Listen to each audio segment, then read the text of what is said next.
Salut tout le monde, j'espère que vous allez bien, bienvenue sur ma chaîne YouTube. Alors ça fait un petit moment que j'ai pas filmé, désolée pour la régularité mais je vous reprends aujourd'hui avec une nouvelle vidéo où je vais parler de travaux, des travaux modificatifs acquéreurs slash TMA ou si vous préférez la personnalisation du logement. J'espère que cette vidéo va vous plaire, c'est parti!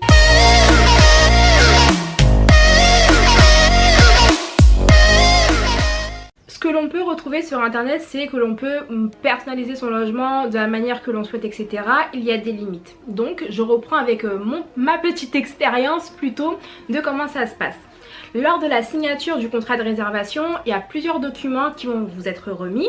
Moi, il m'a été remis le catalogue d'options, la notice descriptive. Dans l'idéal, il faudrait également avoir le plan électrique de l'appartement. Donc le plan électrique, c'est ce qui va vous permettre de localiser, situer où sont toutes les prises de l'appartement, les interrupteurs, les radiateurs, voilà, tout ce qui va constituer l'appartement et de pouvoir vous projeter.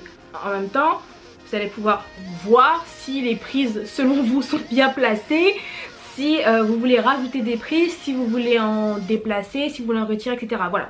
Ensuite vous avez la notice descriptive. Donc la notice descriptive, bien qu'elle indique les différents matériaux qui vont constituer l'immeuble, il y a aussi les éléments de l'intérieur de l'appartement, notamment sur les modèles qui vont être utilisés au niveau des WC, notamment les revêtements de sol, l'aménagement des placards par exemple. Voilà, il y a quand même des petits éléments qui peuvent aussi vous permettre de savoir ce qui va constituer le logement entre guillemets. Bien évidemment, le plan électrique de l'appartement sera beaucoup plus explicite, mais si vous n'avez pas le plan électrique de l'appartement, la notice descriptive peut être un très bon élément au départ. Et vous avez également le catalogue d'options, c'est-à-dire toutes les modifications possibles, en tout cas qui sont proposées par le promoteur, que vous pourrez faire tout simplement. Donc tout ce qui est hors catalogue d'options, à mon sens, pour moi ça va pas être possible d'apporter ces modifications. Quand je dis ça, c'est à dire que si vous avez envie de changer le revêtement de sol qui est initialement imposé, entre guillemets encore une fois, par le promoteur, il ne sera pas possible d'aller à Leroy Merlin faire une petite visite des sols et puis d'en choisir un et demander au promoteur de vous installer celui que vous avez vu à Leroy Merlin par exemple. Non, les sols que vous pourrez, le revêtement de sol pardon que vous pourrez choisir vont être ceux qui sont proposés dans le catalogue d'options. Autre point, c'est vrai que c'est mis en avant qu'il est possible de pouvoir personnaliser son logement, mais ça ne se fait que en fonction de l'avancée de construction. C'est-à-dire que si vous arrivez, je ne sais pas à quelle étape de la construction et qu'il n'est pas possible en fait d'apporter ces modifications là, vous serez automatiquement avec les choix imposés par le promoteur. Donc c'est pour ça qu'il est important lors de votre visite chez l'agent commercial immobilier, lorsque vous allez voir le plan pour la première fois, peut-être de poser la question où en est-on au niveau de la construction, est-ce qu'il va être possible d'apporter encore certaines modifications, parce que plus la construction avance, plus les éléments sont commandés, plus voilà, il n'est plus possible de pouvoir les modifier. Voilà, donc ça c'était les petites annonces, petite intro j'ai envie de dire sur ce qu'étaient les TMA et sur les possibilités. Maintenant j'ai envie de vous expliquer un petit peu comment ça fonctionne. Let's go! Au titre de mon programme, il y a eu deux phases de TMA. Donc la première phase c'était tout ce qui concernait l'électricité, la plomberie et les cloisons il me semble. Et une deuxième phase qui concernait les revêtements de sol et l'aménagement intérieur. Donc pour la première phase, comment ça s'est passé? De mémoire, le promoteur vous envoie un mail ou un courrier, bref l'un des deux, en tout cas il vous envoie une notification vous indiquant que si vous souhaitez changer, apporter des modifications, de les tenir informés. Donc vous, ce que vous allez faire, c'est que vous allez prendre votre plan, idéalement le plan électrique. Je répète encore une fois, si vous n'avez pas le plan électrique, n'hésitez pas à le demander, à le réclamer, peu importe, mais demandez-le parce que c'est vraiment ce qui va vous permettre de pouvoir vous situer dans le logement, de voir où vont être en tout cas les prises, la cloison, vous la voyez, etc. Mais je pense que en général, ce qu'on a envie de voir, c'est surtout au niveau de la cuisine, comment c'est implanté, etc. Donc voilà, c'est important d'avoir tout ce qui est arrivée d'eau, prise, etc. Donc munissez-vous de votre plan électrique ou de votre plan tout court avec des stylos de différentes couleurs, avec ce que vous voulez déplacer, avec ce que vous voulez rajouter, et avec ce que vous voulez retirer. Ensuite, quand vous avez fait toutes vos modifications en couleur sur le plan et que vous les avez aussi notées sur le plan, vous allez le renvoyer au promoteur. Ensuite, il va s'écouler quand même un petit temps entre votre envoi de vos souhaits et le retour en fait du promoteur au niveau non seulement de l'acceptation des changements que vous avez demandé et aussi de la tarification. Donc en général, quand on fait pas de trop grosses modifications du style on déplace 2-3 prix etc, les prix sont clairement affichés, il n'y a pas de surprise, plus rajouter quand même les frais de dossier hein, bien évidemment. Le prix est clairement défini. Après quand c'est des demandes un peu plus complexes, j'ai envie de dire peut-être déplacer carrément peut-être la cuisine de l'endroit où il était censé être à autre part, ça peut peut-être valoir une étude un peu plus poussée et une tarification différente que celle que vous aurez pu espérer. Voilà, en fonction en tout cas encore une fois des modifications et de la faisabilité des demandes, ça va être étudié. En tout cas, vous envoyez votre souhait, le promoteur est censé revenir vers vous en mettant bien à plat en fait toutes les demandes que vous avez demandées. Vous lui confirmez, alors attendez, je me suis trompée. Attendez, je reprends. Vous envoyez vos souhaits de modification au promoteur. Le promoteur vous reprend toutes vos demandes pour être sûr de n'avoir rien oublié. Vous lui confirmez que c'est ok, je crois.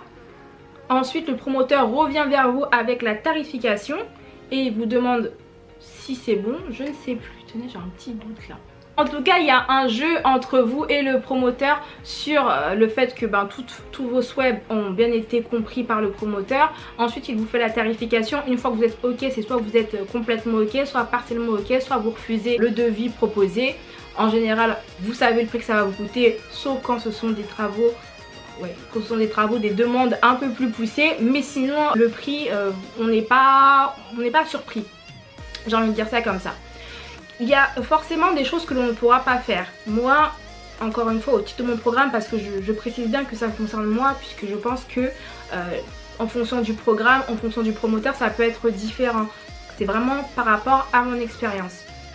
Il n'était pas possible de modifier tout ce qui était fenêtre, radiateur, tout ce qui concerne après la solidité de l'immeuble. Voilà, il y a quand même certaines choses qu'on ne peut pas faire, donc voilà, on se transforme vraiment pas en architecte d'intérieur en faisant toutes les modifications, en agrandissant des pièces, en déplaçant des cloisons, en rajoutant des cloisons, etc.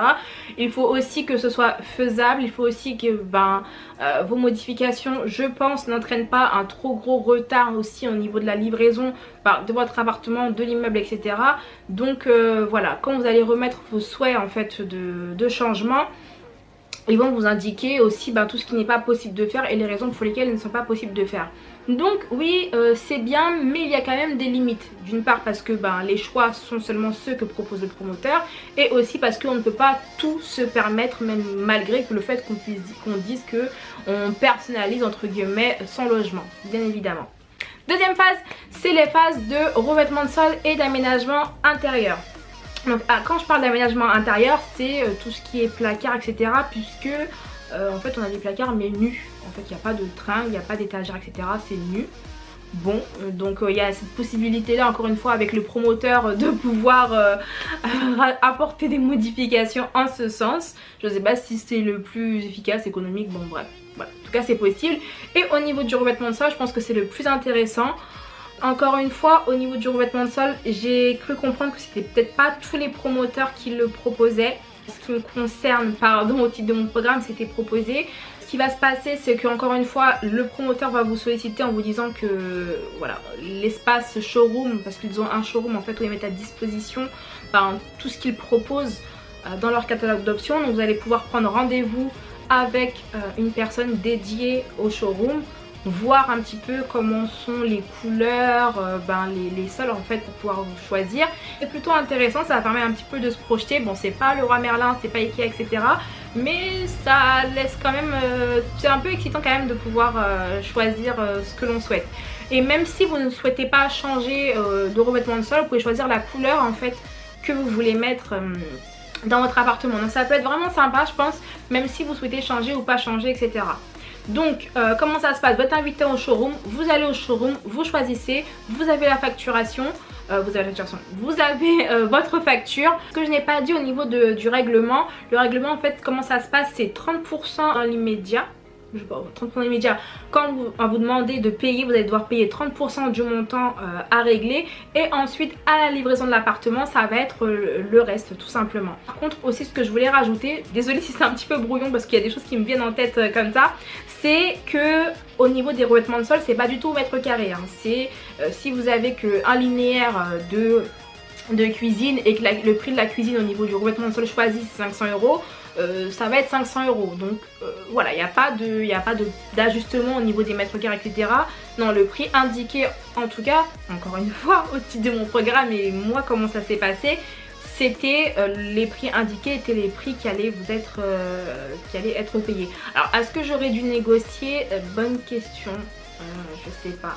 Bon, en tout cas j'ai pas négocié, mais est-ce qu'il est possible de négocier? Oui peut-être, je n'en sais rien, moi je suis très nulle en négociation donc j'ai pas essayé, mais voilà, je pense que c'est à savoir. Et voilà les amis, cette vidéo est terminée sur les travaux modificatifs acquéreurs. J'espère que cette vidéo vous aura plu, vous aurez pu voir un petit peu plus clair sur les travaux qui sont apportés, enfin en tout cas ce qui est proposé par le promoteur. Si vous avez des questions ou des précisions, n'hésitez pas à les ajouter en commentaire. N'hésitez pas à liker et à vous abonner à ma chaîne, ça me ferait énormément plaisir. Et moi je vous dis à très bientôt pour une prochaine vidéo. Ciao!